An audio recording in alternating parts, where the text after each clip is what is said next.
இப்போ நேற்று டீலிமிட்டேஷன் மசோதா தோல்வி அடைஞ்சிச்சு.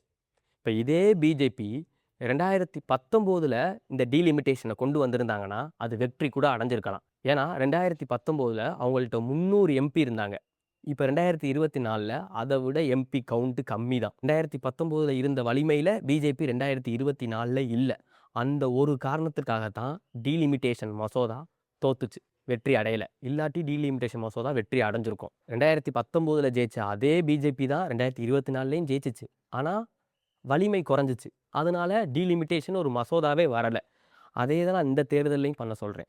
இப்போ 4 முனை போட்டியில் திமுகவுக்கு தான் அட்வான்டேஜ் அப்படின்னு சொல்கிறாங்க. அது எந்த அளவுக்கு உண்மைன்னு தெரியல. இப்போ இந்த 2026 சட்டமன்ற தேர்தலில் திமுகவே ஜெயித்தாலும் கம்ஃபர்டபுளாக ஜெயிக்கக்கூடாது.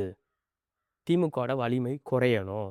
திமுகவுக்கு நிகராக இன்னொரு மாற்று சக்தி இந்த தேர்தலுக்கு அப்புறம் உருவாகணும்.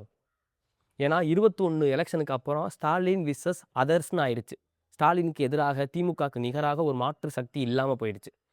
அதே மாதிரி இந்த தேர்தலில் ஆயிடக்கூடாது. இந்த தேர்தலில் நம்ம ஸ்டாலின் ஐயாவே ஜெயிச்சாலும் அடைஞ்சாலும் திமுகவே ஜெயிச்சாலும் அதுக்கு எதிராக நிகராக ஒரு மாற்று சக்தி உருவாகணும். அந்த மாற்று சக்தி பிஜேபி சார்பு இல்லாத மாற்று சக்தியாக இருக்கணும்.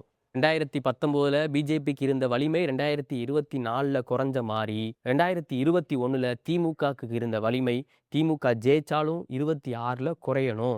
திமுகவுக்கு நிகராக இன்னொரு மாற்று சக்தி உருவாகணும். அப்படி உருவானாதான் திமுக கூட்டணியில் இருக்க கட்சிகள்னாலேயே அவங்களோட பாலிடிக்ஸை, நேச்சுரல் பாலிடிக்ஸை திமுகவுக்கு பயப்படாமல் பண்ண முடியும். இல்லாட்டி தோழமை சூட்டுதல் தான்.